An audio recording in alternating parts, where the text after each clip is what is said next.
everybody, welcome back. For those of you who are watching for the first time, welcome. I'm Dr. Kresh from Columbia University, and today we are going to talk about how not to miss pigmentary dispersion syndrome. So we're going to break this down into 4 sections. The first is your slit lamp exam, the second is intraocular pressure, the third is gonioscopy, and the fourth is your fundus exam. For your slit lamp exam, you're basically looking for pigmentation, and this can be manifest in different ways in different patients who have pigmentary dispersion syndrome. The first area that you have to look is the iris itself.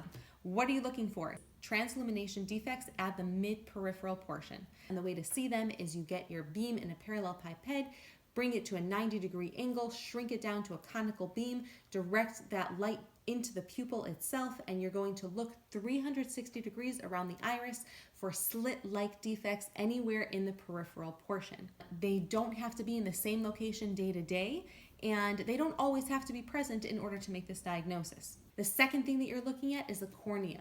The corneal endothelium tends to have Krukenberg's spindle, even though it's not pathognomonic for pigmentary dispersion syndrome, because you can also get that appearance of pigment on the corneal endothelium from conditions like exfoliation syndrome. It's still an important finding, and it's important to document when it's there. So you're getting this Krukenberg spindle, which is basically pigment deposition that arises from the sloughing off of pigment from the posterior iris, which gets caught up in the convection currents, comes into the anterior chamber and lands on the corneal endothelium and goes through phagocytosis from the corneal endothelium. It lands in a spindle pattern, which means that it lands more heavily at the base and it's more narrow at the apex. The other thing that you want to look at with the slit lamp is your lens. After you dilate the patient, sometimes you can see pigment granules on the lens itself, typically around the equator portion.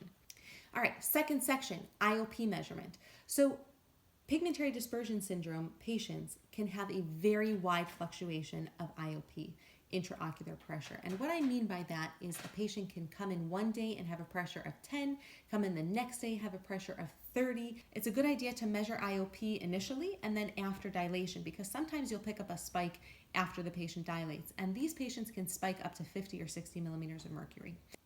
The third section is gonioscopy. You're looking for a few basic things in gonioscopy.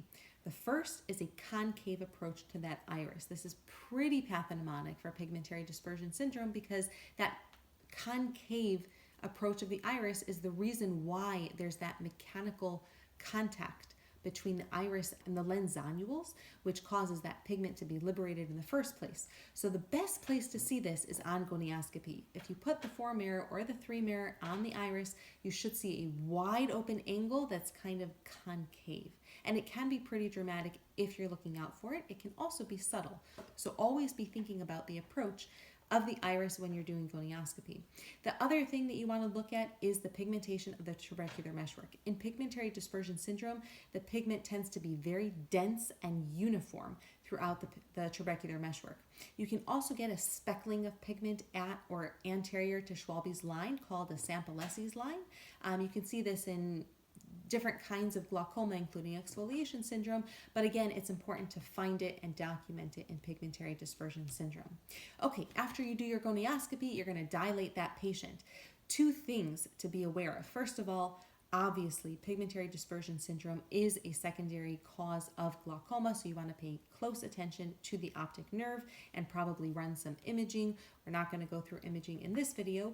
The other thing that you have to be aware of is that pigmentary dispersion syndrome has a tendency to be associated with retinal breaks and lattice degeneration. So always dilate these patients at least once a year if they're asymptomatic, and if they're symptomatic of some kind of retinal disturbance, then you want to be sure that you're looking carefully at the fundus and making the appropriate referral as necessary.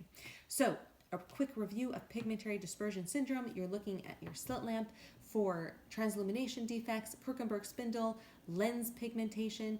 You're doing IOP measurement, monitoring for spikes.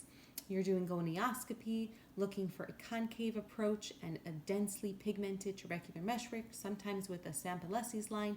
And in your dilation, you're looking at the nerve itself for glaucomatous changes, as well as retinal breaks and lattice degeneration. Thanks for watching.